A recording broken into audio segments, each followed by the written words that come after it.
वसुदेवाची मूर्ती आहे. कृष्ण वसुदेवाच्या मांडीवर बसलेला आहे. या पितळी भांड्याला खालच्या बाजूने एक भोक आहे पूर्णपणे. पण या पितळी भांड्यामध्ये जर का आपण आता पाणी भरलं तर काय होतं बघा.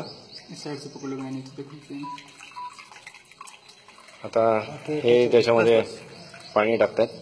आता काहीही ते पाणी थेंबर सुद्धा खाली जात नाहीये. आता हा अजून थोडं त्याने बादलीतून पाणी घेतलं आणि अजून थोडं पाणी तो आता याच्यात टाकेल. आणि ज्या क्षणी या कृष्णाच्या मूर्तीच्या पायाला पाणी लागेल, उदाहरणार्थ असं आता लागलं, पाय पाण्यात बुडले की लगेचच ही पाण्याची धार खालून पडायला सुरुवात होते. त्याच्या आधी हे पाणी पडत नाही. आणि आता हे पाणी जरी त्या पायाच्या पातळीच्या खाली गेलं तरी सुद्धा हे पाणी थांबत नाही. आता पूर्ण भांड रिकामं होईल तोपर्यंत हे सगळं पाणी आहे तसंच पडत राहील.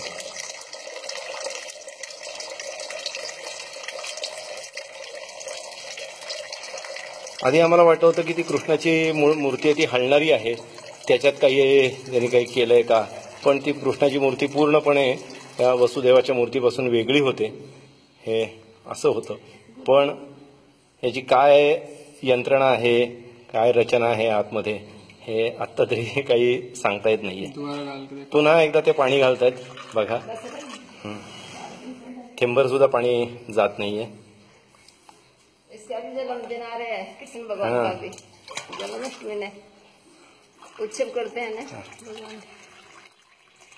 अजूनही पाणी पायाला लागलं रे लागलं की पाणी पडायला सुरुवात होते.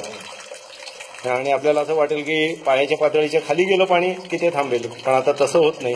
आता हे पाणी पूर्ण संपल्यानंतरच, भांड रिकामं झाल्यानंतरच ही धार पाण्याची जी आहे ती थांबेल.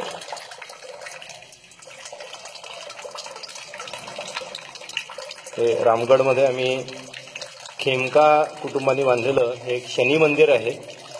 पूर्ण बेल्जियम ग्लासवर्क इथे आहे. त्याच्यामध्ये आम्हाला हे पुजारी आता ना दिनेश पुजारी है, उन्होंने ये सब हमें बताया है.